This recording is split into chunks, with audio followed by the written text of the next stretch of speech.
And, if that happens, we don't want to return to that moment of confusion where everyone runs away and says, well, all sides are bad and this is a complicated thing. And, I'll stand with Palestinians only if they are committed to civil disobedience that's nonviolent, which, of course, the Palestinian people, and this is what my article goes through, have a long tradition of trying many different tactics. It's not like the October 7th was the first attempt to sort of strike back at the colonial occupation. When they went in the Great March of Return, nonviolently, they were shot down. So the people who came on October 7th really returned to the same places where their nonviolent protests of the Palestinian people had been repressed, and this time they came with arms. So I think it's important to review some of the history that we've just been through the last 2 months, because the next few months or years could be a phase of actually more intense war. Refer to a poll here to not just back up what you're saying, but then to get your response. There's this poll by a very well-known and highly respected polling outfit. It's called the Palestinian Center for Policy and Survey Research. And it conducted this poll during the week-long pause back in early December in Gaza, Jerusalem, and the West Bank. So it's not all Palestinians, but it's a pretty good I guess thermometer is the right word of general Palestinian opinion in these places. And the majority of respondents, 81%, said they believe Hamas's attack on the October 7th was a response to longstanding Israeli attacks on Palestinians and their holy places and aimed at releasing prisoners. More importantly, the majority, 72%, believed the decision to launch the attack was the right one despite the costs. And that's actually that goes up to 82% in Gaza and then 82% in the West Bank and 57% in Gaza. Popularity of Hamas has gone up with 72% saying they're satisfied with the role of Hamas right now. And then 11% saying they're satisfied with Mahmoud Abbas, who the Palestinian Authority leader that the U.S. is supporting and also trying to give control of Gaza to. But anyway, sorry, I won't ramble on too long here. I just want to get to something very, very important, which is when we're talking about the issue of Palestinians and what to support and who to support. The number supporting armed struggle in the West Bank is 68%, which has doubled in the last 2 years. And then 69% overall support a return to armed confrontations, which is up 11% from September. So, I'm just curious, Ben, after hearing some of those numbers, how do we take those numbers and understand them in the context of how we are supposed to be talking about Palestine on the left, given the sort of wishy-washy stuff we saw after October 7th? Yeah, I think these are crucial poll numbers that everyone should familiarize themselves and in a way memorize. It doesn't mean that we from outside have to say, well, if I were Palestinian, how I would have responded to each one of those poll questions. You're not obligated to support this or that party or this or that tactic inside of Palestine from the outside. But you are obligated to grapple with those numbers. You are obligated, actually, if you're a serious activist, to try to get to that question. Why is it that the support for armed struggle has gone up it's doubled in the last couple of years? Why did that happen? That's not because Palestinians are prone to violence and, just love the gun and have a, sort of a romantic view of it. These are people who have lived through the worst forms of occupation, expulsion, displacement, and genocide, and have seen that only intensify. They've seen Israeli politics move further to the right. They've seen the international community and all the sort of treaties and promises of all these types of solutions all fall by the wayside. That's why people have arrived at this. And those numbers about support for Hamas on October 7th, that, again, is not that Hamas has not always been as popular as it is right now. So we have to grapple with that. If we're serious about building a left that involves the people who are under the gun, the people who are under occupation, we have to really understand the sentiments that are driving that community. And that's why if you get up and you condemn the resistance, you condemn all the things that 70 to 80 to 90% of people are supporting, you're going to build basically a left of the West that doesn't include the Muslim and Arab community in particular, but also other colonized peoples, nationally oppressed peoples in the United States and around the world. This is the sentiment that's been growing in the global South as a whole. So the question is the left in the United States trying to build sort of a abstract and pure, politics around basically saying, well, we're against occupation in the abstract, or are we trying to actually unite with the social force, a huge section of humanity that's rising up right now?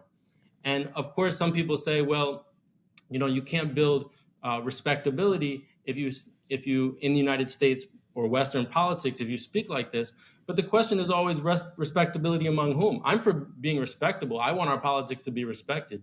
But are we trying to get respectability among a tiny section of the ruling class of this country, the liberal section of the ruling class, which of course is against Palestinian liberation, no matter what tactics they take, has never put any skin in the game in defense of Palestine. In fact, has always formed a kind of like left-wing cover for Israel? Or are we trying to build respect among the broad working class of this country and of the global South? So yeah, I think that's our true audience. And that was really the point of this article I was writing. And it's something that's actually recurred in many different struggles back to Vietnam, even before Vietnam. Are we just for peace in the abstract, or do we actually believe that the Vietnamese people, have a right to their own homeland? So in the anti-war movement in the 1960s and 70s, this was a big debate inside the movement. Are we just for peace, or actually are we saying that the U.S. has no right to be there and that this is Vietnamese land? So actually, victory to the National Liberation Front. That became a big slogan on the left and was part of the radicalization of the 1960s and 1970s of U.S. youth. And I think a similar thing could be happening right now with this Palestine struggle. No, I think those are all very important points and crucial to understanding this. And I mean, it also, I think, speaks in terms of an orientation perspective, at least from the United States. Who is the onus on? I mean, to maybe just sort of pick up on your historical example, this is actually something that was once posed to the Reverend Dr. Martin Luther King Jr. about the issue of Vietnam. And people say, well, how can you support the National Liberation Front and the South Vietnamese because they're committing all these atrocities? And, they're committing all these atrocities. And, then as now, a lot of those atrocities were not real, but, it's war. I'm sure things are happening. But his response was, this is not random, that this is in fact only happening because the United States is preventing the Vietnam from emerging from colonization. So what's the point of sort of empty denunciations if you don't actually address the cause of what's actually taking place, and that is the U.S. occupation, and thus or the U.S. war in that sense. And so I am going to oppose the U.S. war in Vietnam, which is the best way to actually bring peace and justice to the area. So in a way, also raising the issue that, is it also the job of people in the United States to just be, constantly telling other people what to do, as opposed to looking more specifically at the role the country they have the most influence in is playing in the conflict? Yeah, absolutely. I mean, this is really a U.S.-Israeli war. I mean, we should always keep saying that Israel would not be able to do this at all were it not for the U.S. support. The last few days, Biden has been trying to put distance between himself and Netanyahu. He's trying in a way to throw Netanyahu under the bus in certain aspects of the far-right government. He understands how his support for the Israeli genocide of the Palestinian people is probably going to tank his 2024 election. So he's trying to create a narrative. So for the next 9-10 months, he can say, well, I was always trying to minimize civilian casualties. I think it's far too late for that. I don't think anyone's going to buy it, but it's what he's trying to do. And I think it's very important we not let him get away with that, and consistently emphasize that if it were not for the U.S. support for this war and support for Israel, really the occupation as a whole would collapse. And, it doesn't, we're not saying that, again, if you were Palestinian, how you would have to vote in the West Bank or Gaza Strip. But we should point out this particular fact, that Hamas is obviously among the most popular party right now. Marwan Barghouti, who's from Fatah, is imprisoned in Israel.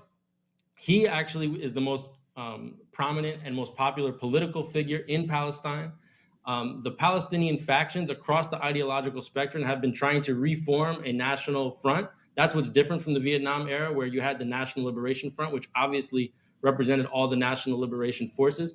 There's been a conscious effort from the U.S. and from Israel to keep the Palestinian people divided, keep the Palestinian factions divided.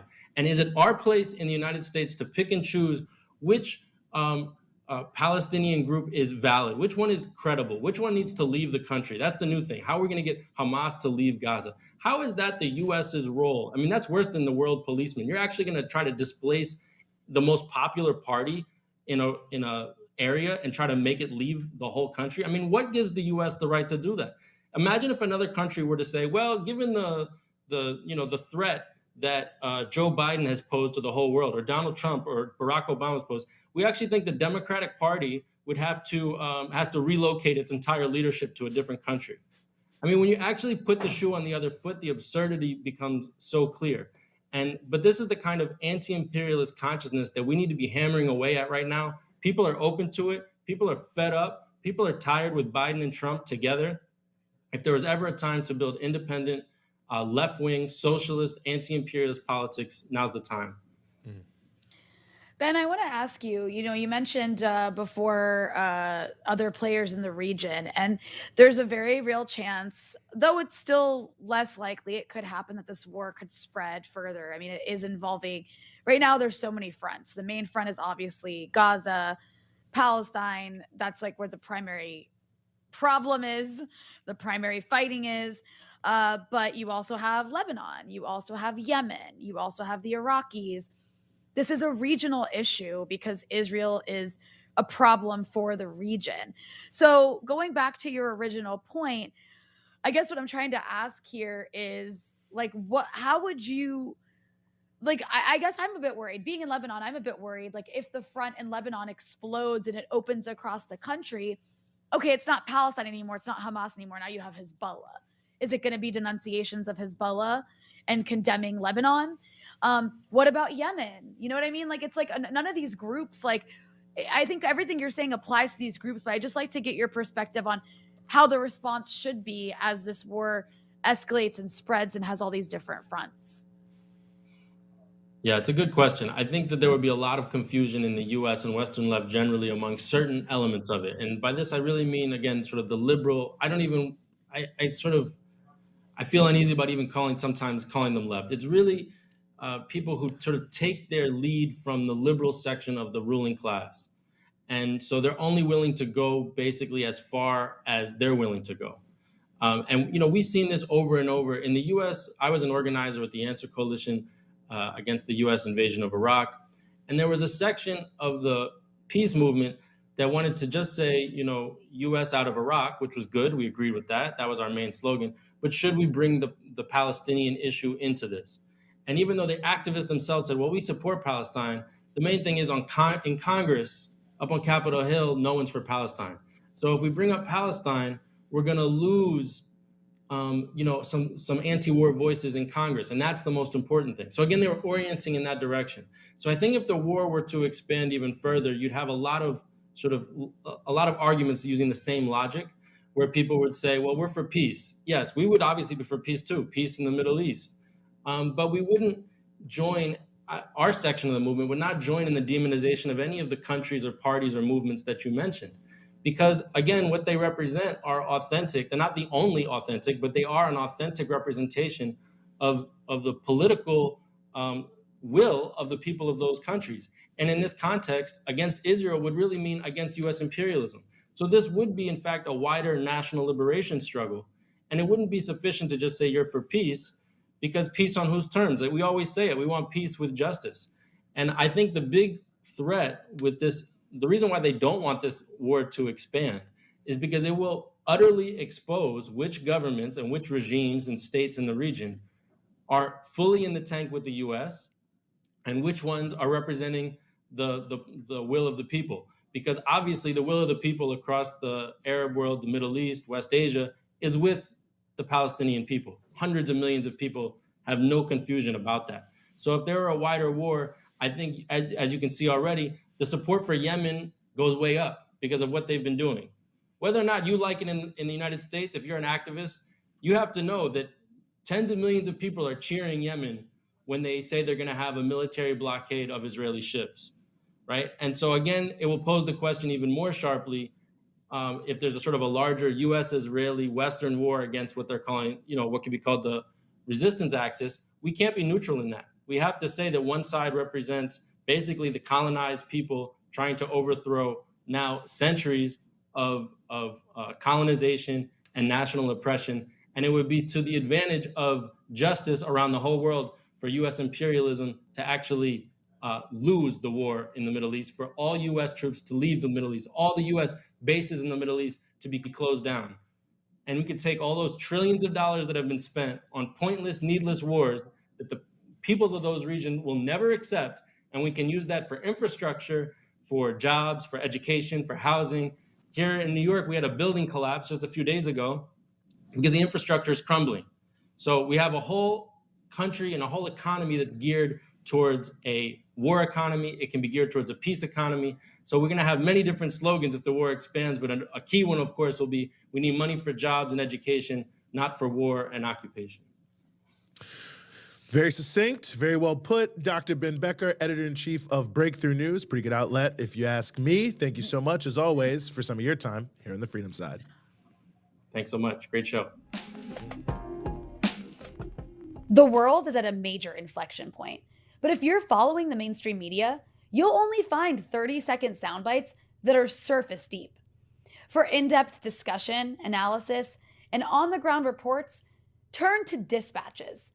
Each week, we speak with experts from all over the world on a host of global issues obscured by the mass media's news cycle.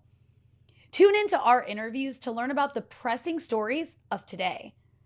You can watch segments of each episode on our YouTube channel for free on youtube.com/breakthrough news. And if you want to watch the full episodes, you can subscribe to our Patreon at patreon.com/breakthrough news.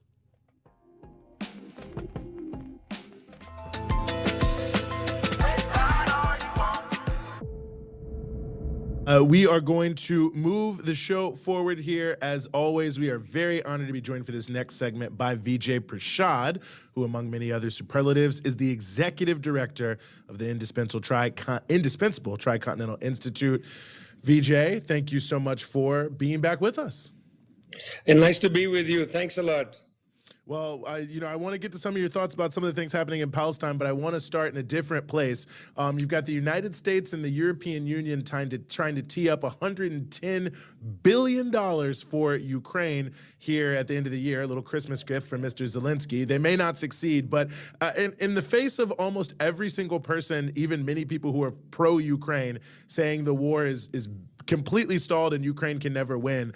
I mean, what does it say that the United States and the European governments are still trying to pour in $110 billion? Well, look, frankly, that war, that conflict has been going on now for so long.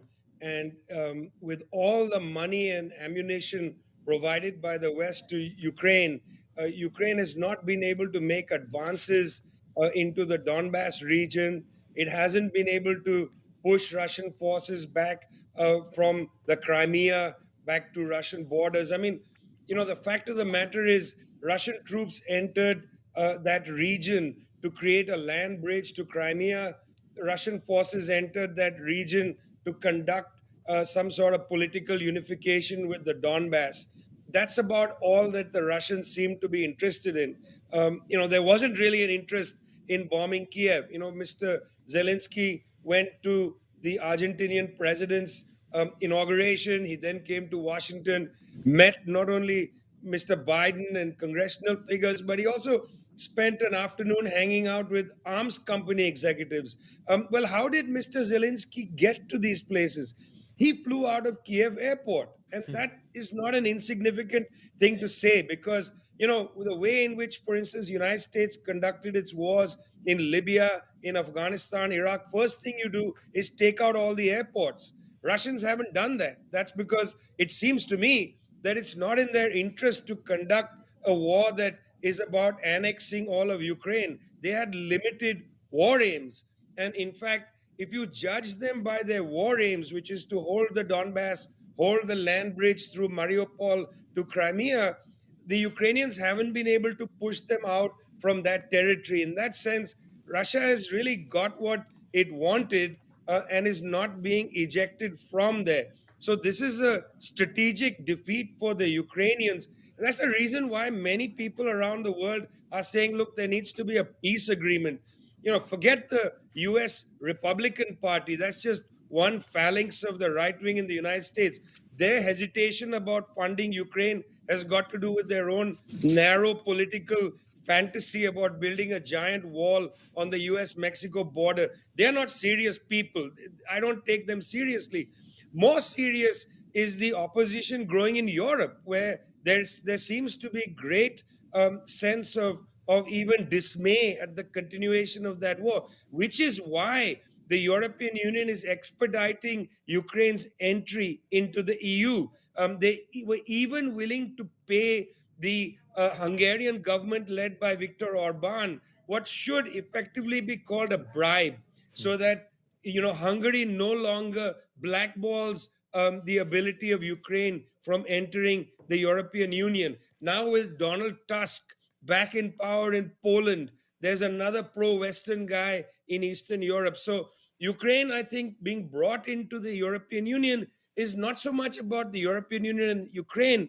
I think it's a lot about quelling the sense of dismay inside Europe, which is saying, hey, listen, we can't keep supporting the Ukrainians. In Germany, the far right and others gaining on some of these issues, making the center afraid. So I think that war, substantially, the Russians have got what they wanted.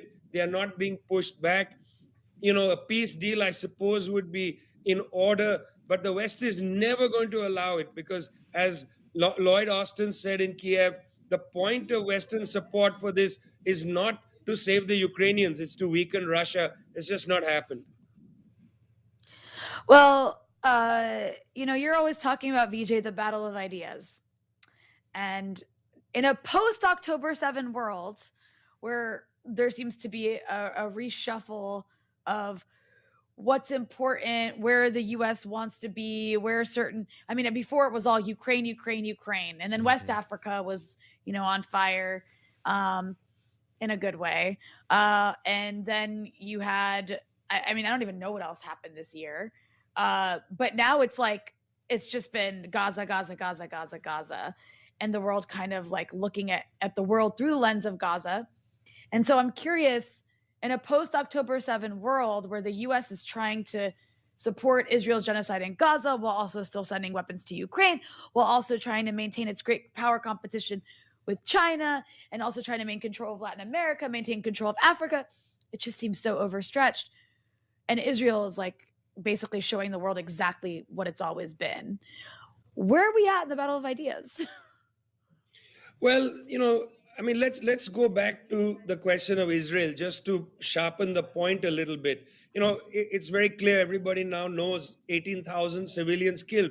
I think what needs to be understood is 1,550 Palestinian families